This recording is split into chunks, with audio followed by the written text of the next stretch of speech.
Hey, what's up, guys? So, I saw this tweet from Gunner 2 times said, should secondary shotguns return in Call of Duty 2019? The majority voted yes. Scruffy Charms replied, fuck it. Let's light this bitch on fire, lol. I hope everything is OP. I want 2 to 3 shot autos like MW2, insta quickscopes like MW2 to MW3. I want Commando Pro. I want it all. Which got me thinking, how OP is too OP? So, today's video, we're going to be talking about OP features in the Call of Duty and how we might all feel about that. I'm going to give my spiel, and I want to see what you guys have to say down in the comments. It's going to get gritty and intense, so just prepare yourself. Now, as we all know, there were many OP weapons in Modern Warfare 2. You could say that most weapons in Modern Warfare 2 had some OP factor to it, one way or another. Yet, so many people love Modern Warfare 2 and have great memories with it. So, the real question is it OP weapons that's the problem? Or the amount of OP weapons in contrast to non OP weapons in correlation with how OP the weapon is? And what I mean by amount is, for instance, Advanced Warfare had a multiplayer a lot of people disliked, large factor being weapons.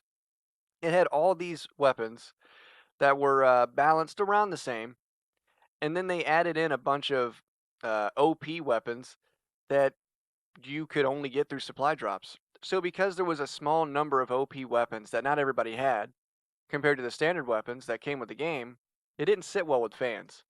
But see, Modern Warfare 2 had some OP kill streaks, it had some OP rocket launchers that could take down kill streaks and people, if you knew how to use it. Had some OP perks, a light machine gun, sniper rifles, shotguns, and shotguns are also a secondary weapon in Modern Warfare 2. So secondaries were in a way, in comparison to the other Call of Duties, OP.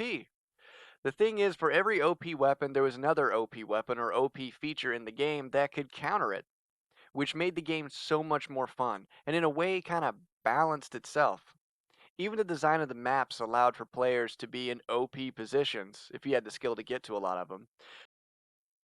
But then, since Black Ops 2 corners have started to be rounded off for the most part, they block off areas with invisible barriers you would normally be able to jump on top of in previous Call of Duties, all to reduce camping. But what happened was people just got more creative, so it didn't really help that much. They also, for whatever reason, reduced the power of grenades, I guess, in an attempt to balance things out. But those were the best defense against campers. Grenades felt so useless in Black Ops 2. I didn't see any real reason why Flak Jacket was even put in the game. My point is, in trying to balance a game, they actually took away some balance. I feel like when they think too hard about it is when they mess up. It's an art, not a science, but Activision is trying to solidify an assembly line that it approves of, which in the end sacrifices some artistic judgment to try to make artists more like factory workers.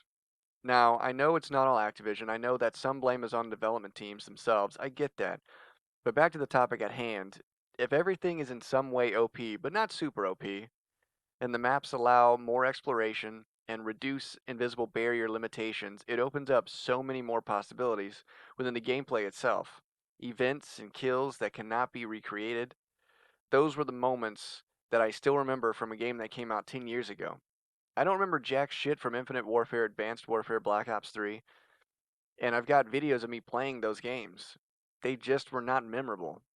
I personally think they need to stop trying to limit possibilities to control the way that fans play the game, and make a few maps that are as open and free as many were in the days of COD's growing success, COD 4 through 8, without thinking too damn hard about it, and let the fans figure out the routes they want to take and tactics and playstyles they want to use instead of following the footsteps of the decline of Call of Duty sales, Black Ops 2 to now, and trying to control and predict every aspect of how players interact with a map, while trying to give the illusion of gameplay diversity with the hundreds of BS camos and skins you can unlock in the menu.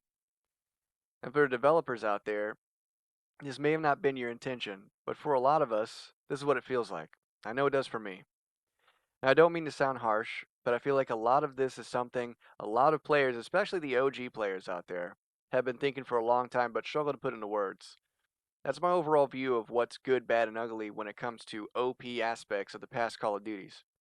Tell me what you think in the comments. Don't forget to drop a like and share if you know anybody who might want to get involved with this video's comments. And I will catch you guys next time.